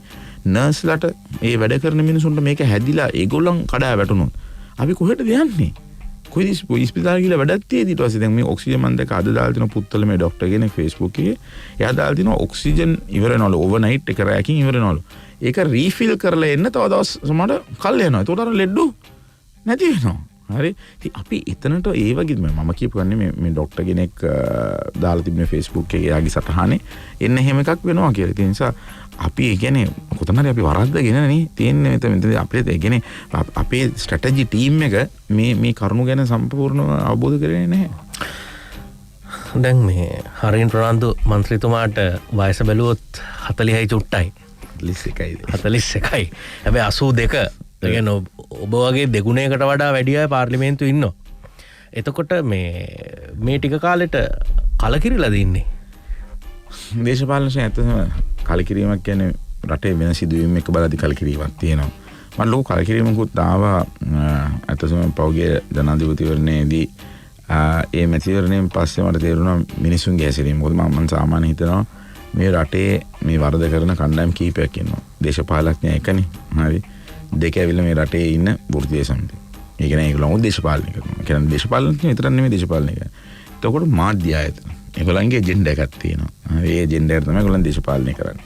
එතකොට මිනිස්සු මහ ජනතාව ඡන්දදායක. ඒගොල්ලොන්ගොත් දේශපාලනය කරනවා. ඒතකොට මේ වැරද තනියෙන් දේශපාලකයන්ට විතරක් පිටට දාලත් බෑ. නිසා ඒ කලකිරීම තියෙනවා. ඔබ සමහරවිට දැන් මාව මම කොච්චර හරි දෙයක් කිව්වත් මට ආදරය කරන මිනිස්සු අපුඩි ගහලා විසිල් ගහලා බල්ටි ගායි. හරි. මට කැමති නැති මිනිහා ආපෝ මූ ආචාර්ය මූ ගොබ්බයා මෝඩයා මී අරකා ගොනා ඔක්කොම කියන්න ඕනේ කියනවා. හරි.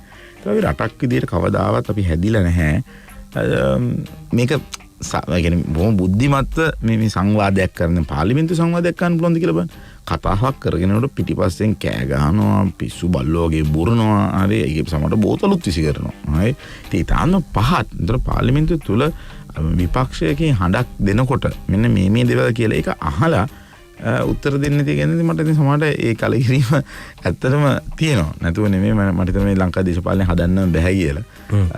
හැබැයි ඉතින් මං හිතනවා බැහැ කියලා දෙයක්වත් නැහැ.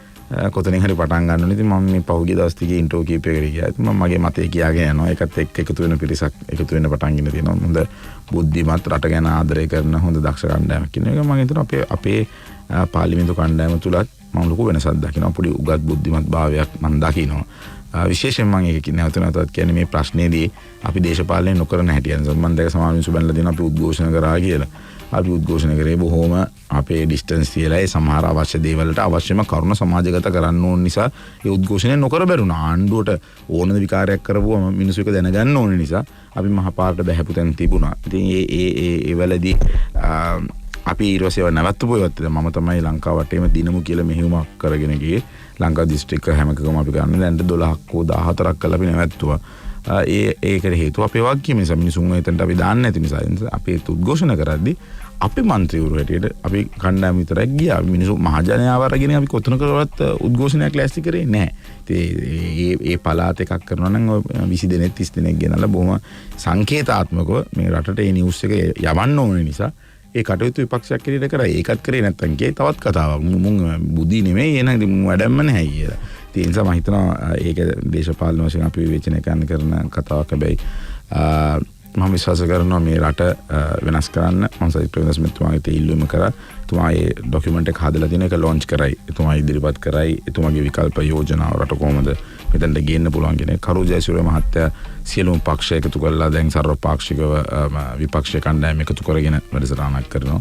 රනිල් වික්‍රමසිංහ මහත්තයා හොඳයි ආණ්ඩුවට ගිහලා යෝජනා කරලා සියලුම පක්ෂ ගෙනල්ලා කැඳවලා කතා කරලා එතනදී මම හිතනවා කතා කළා විතරක් මදි. ඒ කමිටිස් බාද අපි ගමු හර්ෂ ඩිසිල්වා ගත්තොත් එහෙම සුවසැරිය ගැන හොඳ දක්ෂ මොලයක් තියෙන. එයා දන්නවා ඒකේ අඩුපාඩු මොනවා. ඒ වගේ කෙනෙක්ට ඒ පැත්ත බාර දෙන්න පුළුවන්. ඒ කියන්නේ දේශපාලන කියලා වන්නේ ඉරාන් වික්‍රමසිංහ කියන ආර්ථිකය සම්බන්ධයෙන් හොඳ බුද්ධිමත් භාවයක් තියෙන කෙනෙක්. ජාත්‍යන්තරය ගත්තොත් එම රනිල් වික්‍රමසිංහ මේ වෙලාවේ පාවිච්චි කරන පට්ට වටිනවා.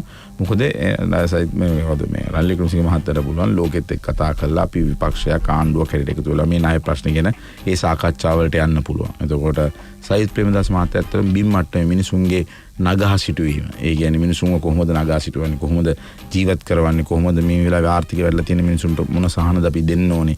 ඒ වගේ දේවල් ප්ලෑන් කරන්න සිටිනසෙත් ඒ කියන්නේ ඒගොල්ලන්ගේ ආණ්ඩුව කට්ටියත් එක්ක එකතු කරලා ඒ හැම දෙයකටම කොමිටි එකක මම දේශපාලනය කරන්න මම ජනාධිපතිලා හිටියනම් මේ වෙලාවේ මම කරන්නේ මේ වෙලාවේ සීස් ෆයර් එකක් කරනවා. දේශපාලනය කියන්නේ විරාමයකට යනවා. ඒ කියන්නේ දේශපාලන විරාමයකට, යුද්ධ විරාමයකට ගිහිල්ලා ඔක්කොම එකතු කරලා රට ගැන හිතමු කියන තේමාව තුළ අපි කැපකිරීම කරන ප්‍රමාණය ජනතාවට පෙන්නලා අන්න ඒකයි අපි ඇත්තටම ගෝඨාභය රාජපක්ෂ මහත්තයා ඇත්තට මම යට දන් දුන්නේ නැති වුණත් අපි බලාපොරොත්තු වෙච්ච ගෝඨාභය රාජපක්ෂගෙන් බලාපොරොත්තු වෙන්නේ එහෙම දෙයක්. නමුත් විශ්වාස කරන එහෙම දෙයක් වෙන්නේ නැහැ කියලා. හැබැයි හරින් ප්‍රනාන්දු තනියෙන් ඒ වැඩේ කරන්න හැදුවා නම් හරින් ප්‍රනාන්දුට ස්ටේජ් එකෙන් බහැලා යන්න සිද්ධ වෙයි. ඔබතුමාලට ඔබතුමාලගේ ආණ්ඩුවේ තිබුණු විවේචනෙත් ඒකනේ. අපි බලාපොරොත්තු වුණු දේවල් අපේ නායකයෝ කරේ නැහැ, ඉඩ දුන්නේ නැහැ. අර ඔබ කියන වගේ මොන හැඟීම තිබුණත් ඔබ කියන සමාජ සංවාදයක් ඇති වෙන්න ඕන.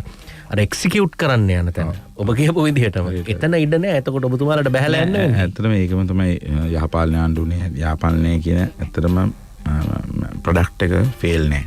යහපාලන කියන ප්‍රොඩක්ට් එක තුල කොන්ද කෙලින් තියන් රාජ්‍ය සේවකයව කෙලින් කරන්න උත්සාහ කරපු තන 19 සංශෝධනය ඒක තිබුණේ. මැතිවරණ කොමිසමක් කියලා ඒකේ අපිට බලපෑම් කරන්න බෑ. අපේ අපොයින්ට්මන්ට් එකක් නෙමෙයි. පොලිස් කොමිසමේදී මට බෑ ඔබතුමා දන්නවද මම ආසන 9 බදලුසික්කේ දින්න. පොලිසිය තියෙනවා දැන් 12ක් හරි 14ක් හරි එක පොලිසියකවත් මම OIC කෙනෙක්ගේ නමක් දන්නේ නැහැ. මම OIC කෙනෙක් දාලා නැහැ.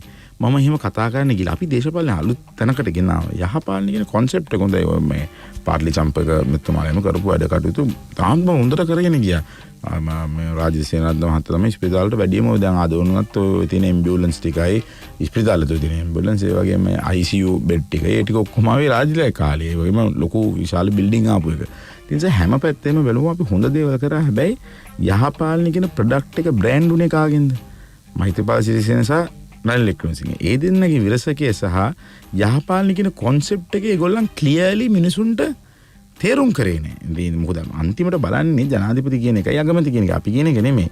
ඒ අතරතුරේදී ඒගොල්ලන් ලොකු බරපතල වරදක් කරගත්තා. වයසක මිනිස්සු බලාපොරොත්තු අලුත් කට්ටිය වෙනුවට අර පරණ කුරහල් වෙච්ච මම විතරයි කැබිනට් එකට අලුත් කොල්ලෙක් කෙරෙට ගියේ. අනිත් ඔක්කොම පරණ හිටපු මම දැකලා තියෙන කැබිනට් එකේ බුදි භාගයක් සමහරවිට. හරි. තින්සයි එතකොට මෙතනදී මිනිස්සු කලකිරුණා. ඒ වගේම විශේෂයෙන්ම ආණ්ඩුව පරද්දලා ඡන්දයෙන් දෙන්න දුන්නාට පස්සේ මෛත්‍රීපාල සිරිසේන මහත්තයා පෙරදිච්ච කට්ටියව කෙලින්ම මේ ජාතික ලයිස්තුවෙන් දාලා කෙලින්ම ගෙනල්ලා කැබිනට් එකේ දින්දුවා. ඉතින් එතනදී විශාල කලකිරීමක් මිනිසුන්ට එතනින් පටන් ගත්තා. ඊට පස්සේ ඒ දෙගොල්ලෝ අතරේ තිබුණ විරසකේ නිසා ඒගොල්ලොම විවේචනය කරගන්න පටන් ගත්තා.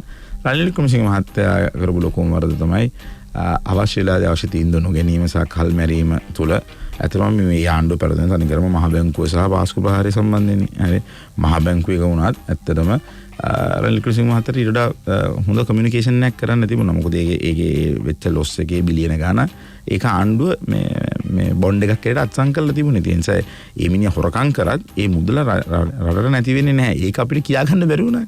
හරි.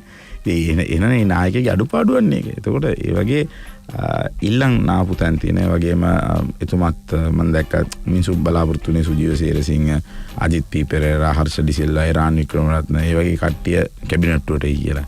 නමුත් එහෙම කරේ නෑ. රනිල් වික්‍රමසිංහත් හිතවත්තු ගිහිපෙදෙක් තමයි හොඳ අමාත්‍යංශ කරේ. දැන් අපි වැඩ කරේ නෑ දුරදන් අපිට තේරුණා.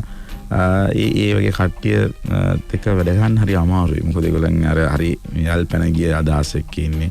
ඒ වගේම ඒගොල්ලන් වෙනම මාෆියාවක් දෙන්නේ. ඒක තමයි රනිල් වික්‍රමසිංහ මහත්තයාට පරාජයට හේතු වෙලා අන්තිමට එකම മന്ത്രി ධූරයක් දක්වා වැටුනේ එක්සත් ජාතික පක්ෂය. ඒ ගැන ගොඩක් කනගාටු වෙන. ඒ ගැන සතුටු වෙන්නේ නැහැ මම නම් කවදාවත්ම. නමුත් මේ මොහොතේදී අපිට ඒක නොකර බැරි වුණා. ඉතින් අපි පක්ෂයක් කෙරෙට වෙනම සංවිධාන බලවේගය නිර්මාණය කරේ. ඒ තවදුරටත් ඒ ප්‍රතික්ෂේප වෙච්ච මිනිසුත් එක්ක එතන ඉඳගෙන නැවතතාවක් බලයාවට පස්සේ එතන අල්ල ගන්නවා දකින්නවනම් අපි එතන ඉන්න ඕනේ නැහැ කියලා අමාරු තීන්දුවක් අරගෙන තමයි එළියට ගියේ. ඒ ගැන තාමත් හදවතින් කම්පා වෙනවා. ඒ කියන්නේ පස්සේ එකතු වෙන්න පුළුවන්. මම විශ්වාස කරනවා එකතු වෙන්න පුළුවන්. මම දැක්ක ඔබ කියලා තියෙනවා මේක එකතු නොවී යන්න බෑ කියලා. හැබැයි සමගි ජන බලවේගයේ කණ්ඩායම් ඉන්නෝ තවදුරටත් එක්සත් ජාතික පක්ෂයත් එක්ක ඩීල් දාන්න ගියොත් අපි දේශපාලනේ සමු ගන්නවා කියලා. දැන් සමහර අවස්ථාවල ඔබත් පාවිච්චි කරා සමහර තැන්වල මම දේශපාලනේ සමු ගන්නවා කියලා. මේ සමගි ජන බලවේගයේ ගොඩනගපු අර හදවතින් මෙතන ඉන්න පාර්ලිමේන්තු මන්ත්‍රීවරු කියලා තියෙනවා අපි දාලා යනවා කියලා. ඉතින් සමිජන බලවේගය හදව පළවෙනිම කෙනෙක් වෙන්න ඕනේ මම. එහෙම නා. ඉතින් මම කියන්නේ මේ සජිත් ප්‍රේමදාස මහත්මයා ගියේ දුනාත් ඉස්ලාම් සජිත් වෙනවා කියන පළවෙනි රැස්වීම බදුල්ලෙන් පටන්ගෙන ඒ කොන්සෙප්ට් එක හදලා ඔක්කොම කරගෙන ආපු කෙනෙක්ට මම කියන්නේ අපි එකතු වෙන්න ඕනේ කියන්නේ මේ වෙලාවේ රටක් කැඩියට එකතු වෙන්න ඕන තැන. විපක්ෂත් එක්ක එකතු වෙන්න ඕනේ. එක්සත් ජාතික පක්ෂයේ ඒගොල්ලන්ගේ තියෙන ප්‍රශ්න නැතු වෙනවා නම් සජිත් ප්‍රේමදාස මහත්තයාට කිසිම ප්‍රශ්නයක් නැහැ. මම පහුගිය දවසක අපිට ප්‍රශ්නේ තියෙන්නේ එතන ඉන්නවා කිහිප දෙනෙක් ඩීල් කාරයෝට කිහිප දෙනෙක්. ඒ ඩීල් කාරයෝ ඉන්න තැන අපිට ඉන්න බැරි නිසා අපි එළියට ආවේ. ඒ නිසා අපි මේ ඩීල් එකක් ගහන්න දන්නේ මේ ආයත UMP මේ එකක් ගන්න මේ සම්ඥාන බලවේගය තාමත් හොඳ යාන්ත්‍රණයක් හදලා දෙනවා. එක්සත් ජාතික පක්ෂයට අපිත් එකතු වෙන්න වෙනවා. අපිටත් ඒ කියලා මේ එක්සත් ජාතික පක්ෂය නිකන් කපලා දාලා ඕනේ නැහැ. දැන් මේ දවස්වල කියන්නේ පහත් දන්නේ අර පළාත් පාලන මන්ත්‍රීවරුන් පොඩි බෙල් අල්ලගෙන උඹලම අයින් කරනවා කියලා. එහෙම දේශපාලනිකයන් කියනවා තවත් මේ තියෙන සම්බන්ධය ඈත් වෙනවා. ඒ ටික අයින් කරයිනේ. අයින් කරා කීප දෙනෙක්. ඊට පස්සේ දැන් අනිත් එක දැන් අර අනිත් කට්ටියව බලෙන් UMP එන්න ඕනි කියලා අත්සන් කරගෙන ඉඳන අපිට වැඩ කරපු මන්ත්‍රීවරු ටික. හැබැයි ඉතින් ඕන් ඊගව ඡන්දෙදී අනිවාර්යෙන් UMP ඉල්ලන්නේ සමජන බලවේගය ඉල්ලන්නේ දිනන්න ඕන ඉල්ලන්නේ සමජන බලවේගය. ඉතින් එහෙම වෙන්න ඕනේ නැහැ. මම හිතනවා මේ වෙලාවේ අපි දේශපාලනේ කතා කරනවා වෙනුවට රනිල් වික්‍රමසිංහ මහත්තයාට සජිත් ප්‍රේමදාස මහත්තයාට මම හිතනවා කෙලින් කතා කරලා මේකට අවශ්‍ය විසඳුමක් හදාගත්තා නම් මම හිතනවා මම ආසයි. මම ආසයි අලියට දින්න. මම දුරකථනයේ නිර්මාණයේ වගේම ඒ වෙලාව අපිට කරන්න ඕන දැකලා මම ආසයි අපේ පරණ පක්ෂය නැවත එතනට එනවා. නේද බන් ශ්‍රී ලංකා නිදහස් පක්ෂය විනාශලා ගියා. හරි. එක්සත් ජාතික පක්ෂය විනාශලා දැන් ඇතර ඉන්නේ පොට්ටුව සහ සමිජන බලවේගය. ඒ නිසා මම හිතනවා අපි බලවේගයක්. අපේ බලවේගයට පක්ෂයක් නෙමෙයි. ඒක පවුලක් නෙමෙයි. මේ බලවේගයට ඕනම කෙනෙක්ට එකතු වෙන්න පුළුවන්. ඒකයි අපි මේ බලවේගය කියන නමින්ම ආවේ. ඒ බලවේගයක් කියන concept එක හරි powerful. ඒ කියන්නේ දැන් අපි බිල් කරන්න ඕනේ බලවේගයක්. මේ වෙලාවේ අපි නිර්මාණය කරන්න ඕනේ බලවේගයක්. ඒ කියන්නේ මිනිසුන්ට ඉන්න ඕන තැනක්, හිට ගන්න පුළුවන් තැනක්. ඒ නිසා මම විශ්වාස කරනවා අපි කරපු දේ හරි ඒකාලෝචිතයි මේ වෙලාවේ යනවා. ඉදිරියේදී බලමු එක්සත් ජාතික පක්ෂයේ හැසිරීම සහ අලුත් කණ්ඩායමකට දුන්නු රනිල් වික්‍රමසිංහ මහත්තයා ඩොම ගානේ මම හම්බෙච්ච මම කොහොස ඉන්න මේකේ දේශත පුද්ගලයාට අපි ඕක තමයි දත් කිව්වේ දෙන්න මේක අලුත් කෙනෙක්ගේ අතට නුවන්ට හරි කාටද දෙන්න දුන්නාට පස්සේ අපේ විශ්වාසය අලුත් මේ වාතාවරණික විශ්වාසයත් එක්ක අපිට දාට එකතු වෙන්න පුළුවන් දෙයක් කියන එක අපි කල්පනා කරමු. සමහර තැන්වල සාකච්ඡා වෙන්නේ සමගි ජන බලවේගය අතහැරලා හරින් ප්‍රනාන්දු එක්සත් ජාතික පක්ෂයට ඇයිද කියලා. ඔබේ ගජ මිතුරා එතන ඉන්නවා නියෝජ්‍ය නායකයා. ඔබේ ප්‍රශ්න වෙලාවෙත් ඔබට මැදිහත් වෙලා කෙලින්ම කතා කරා පක්ෂ නායකයා. ඔබ හිටපු තැන ඔබ අදටත් අලියට ඉන්න කැමති ජාත්‍යන්තර නායකයෙක් විදියට යන සම්බන්ධතා ගොඩනගා ගන්නවා රනිල් වික්‍රමසිංහ මැතිතුමා හොඳයි කියලා ඔබ හිතනවා. එන ඔබට යම් සාධනීය හේතු තියෙනවා. නෑ මං කිව්වා වගේ මං ප්‍රතිපත්තිකරුක කෙනෙක්. මම හදපු නිර්මාණය කරන්න මුල් වෙච්ච එකක් දාලා මගේ පටු වාසිය තකා මං පැනලා යන මිනිහෙක් නෙමෙයි.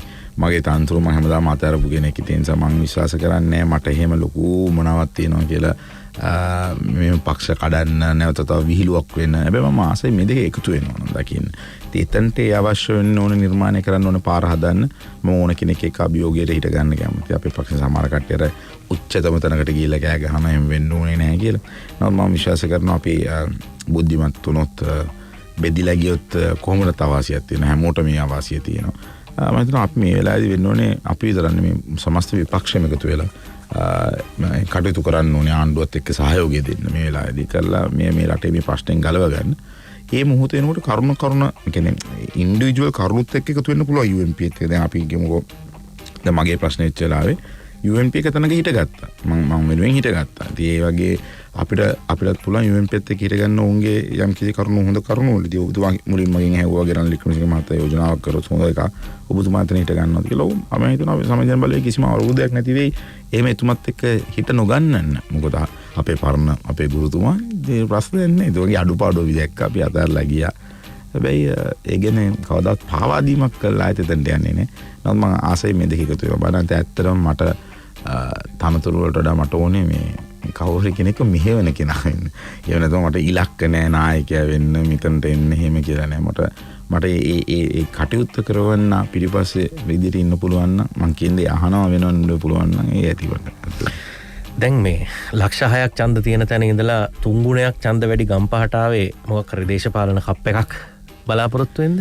නෑ මම මුලින් කිව්වා වගේ හේතුව ඇත්තටම හදවතක් කියන බදුල්ල ගැන කල්පනා කරද්දී එහි ඉන්න මිනිස්සු ගැන කල්පනා කරද්දී මට ආදරය කරපු විදිය ගැන කල්පනා කරද්දී මම කිසිම විදිහකින් ඒ දාලා නෙමෙයි. නමුත් දේශපාලන වශයෙන් දැන් මම ලොකු වගකීමක් සමිතිය බලය කරන්න අතට ගත්තා. ඊට පස්සේ මේ අසනීපේ වුණේ ඒ නිසා තමයි මාස 3ක් 4ක් පොඩ යට ගිහිල්ලා හිටියේ. හැබැයි මට බදුල්ලේ දේශපාලනය කරලා කොළඹ ලංකාවට යන එකේ පොඩි ගැටලුවකුත් නිර්මාණය වෙමින් පැවතුණා. ඒ වගේම ටැක්ටිකලි අපි හිතුවා ගම්පහ තමයි අපි වීක් අපේ දුර්වල තැනක් එතන. ඒ නිසා අපි එතන ශක්තිමත් කරමු කියලා කොළඹ සජිත් ප්‍රේමදාස මහත්තයා ඒමත් තුල මම විශ්වාස කරා බදුල්ල ඉඳන් මම මේ වෙලාවේ වත්තලට ගිහිල්ලා ඒ සටන කරන්න ඕනේ කියන එක මූලිකම අභිප්‍රායයිල මං ගිය පාරත් සසින්දත් එක්ක කෙලින් පවුල් කෙනෙක් එක්ක හැප්පිලා ඒ දේශපාලනය කරලා ඒ ජයග්‍රහණය කරේ. මිදා පාරාසේ බැසිල් සර් එක්ක ඒ සෙල්ලම කරලා මේ අවබෝධ කරලා මිනිසුන්ට එක්ක අපේ හොඳ කණ්ඩායමක් ඉන්නවා. සරත් පොන්සේක මහත්මයා, හර්ෂන් ලකාවින්දලා, ඒ තරුණ හොඳ කණ්ඩායමක් ඉන්නවා. රංජන් දේශපාලන මහාවීරි කියන දන්නේ නැහැ. තුමුණ තමයි සමාව හම්බුනොත් හොඳයි. එහෙම වුණොත් එතුමාට එන්න පුළුවන්. ඒ තව කිහිප දෙනෙක් ඒ ප්‍රදේශවලට තව දාගන්න ඕනේ. මොකද ශක්තිමත් කණ්ඩායමක් අපිට කරගන්නට ඕනේ. ඒ වගේම අලුත් ගම්පාට අලුත් වැඩපිළිවෙලක් හදන්න ඕනේ, නිර්මාණය කරන්න ඕනේ. නිකන් ගිහිල්ලා නෙමෙයි. එකක් ඇවිල්ලා කරුණා පාස්කු ප්‍රශ්නය අවබෝධ කරලා දීම එක මගේ එක සටන් පාටයක් මේකේ ඇතුළේදී. අනිත් එක තමයි මට ඇත්තටම මොනේ ගම්පහ දිස්ත්‍රික්කය කියන්නේ අපේ කොළඹට ළඟම දිස්ත්‍රික්කය. මේ දිස්ත්‍රික්කේ සංවර්ධනය වෙන්න ඕන තැන් සහ නිර්මාණය වෙන්න ඕන ගොඩාක් දේවල් තියෙනවා. වරාය ගත්තොත්, ගුවන්තොටුපොළ ගත්තොත් ඒ ඔක්කොම යටත් වෙන දිස්ත්‍රික්කයක්. ඉතාම වටිනාම දිස්ත්‍රික්කයක් ලංකාවේ ආර්ථිකයට. අපි අලුත් වැඩ පිළිවෙලක් ඉදිරිපත් කරනවා. අපේ කාලේ කරපු දේවල් තමයි ඉතින් ගොඩක්ම තාමත් තියෙන්නේ. බැසිල් මහත්තයා එලා විදින මන්තිරු පාරවල් ඒව කරේ නැතුව නෙමෙයි. නමුත් ඊට වඩා දෙයක් සිදු වෙන්න ඕනේ කියලා මම විශ්වාස කරනවා.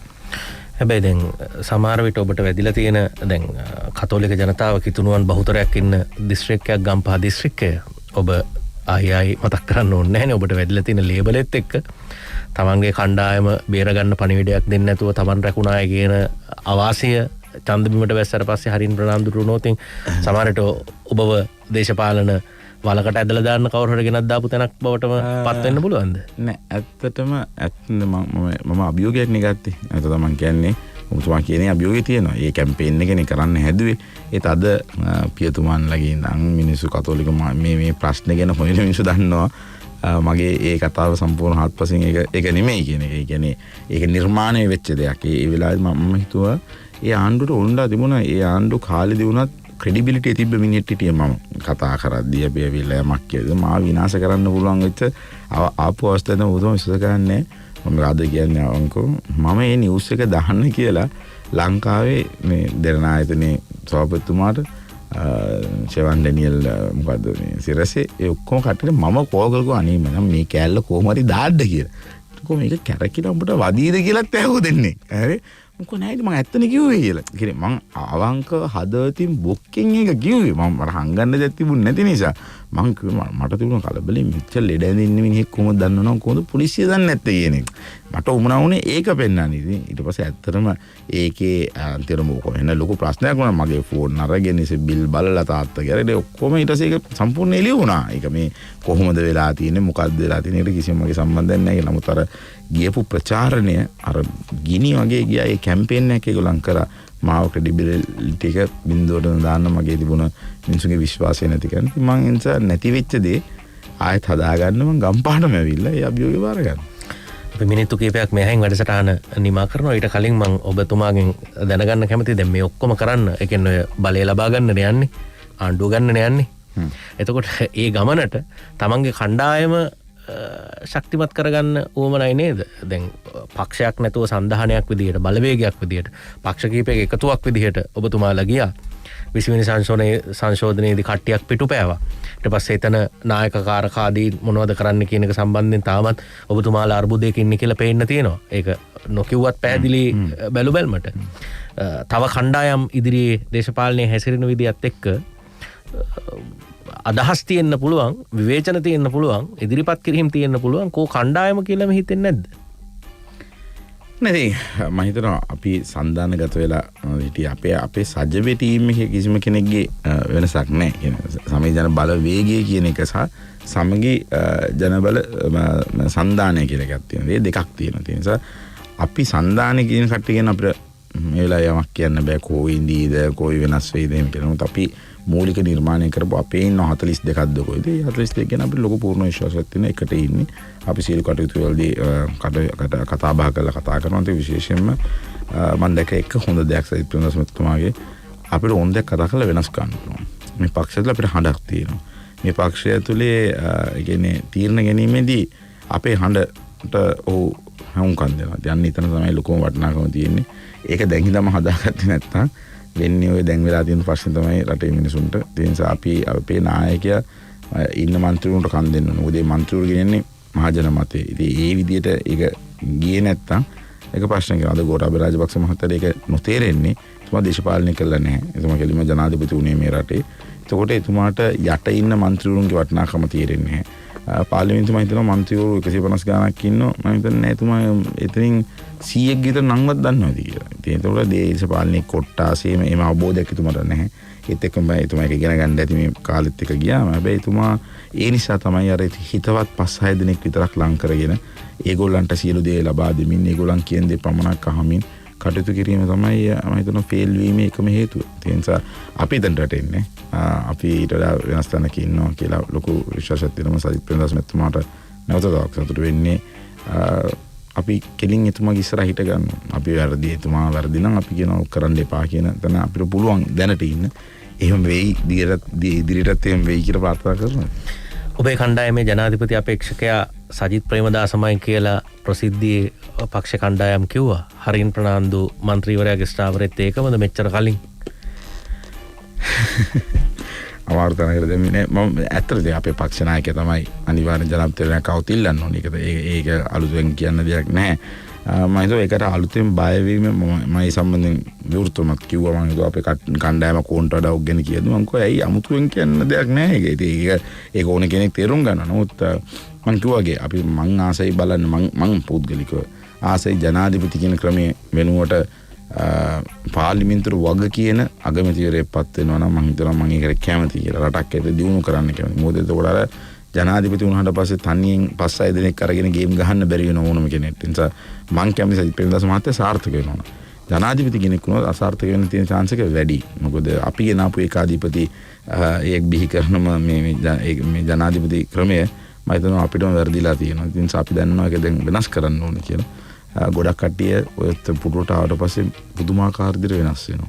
ඒ නිසා අපි ඒ දව තේරුම් ගත්තොත් අපි ඒ සමහර කියන්න බෑ දැන් ඉක්මන් වැඩි මොන ක්‍රමයකටද අපි කැමති. ඒ ක්‍රමයට යන්න අපේ නායකතුමා කැමති වෙයිද? ඒ වයිදී අපි කන්වින්ස් කරන විදිහට තමයි ඒ කටයුතු සිදු වෙන්නේ කියලා මම විශ්වාස කරනවා.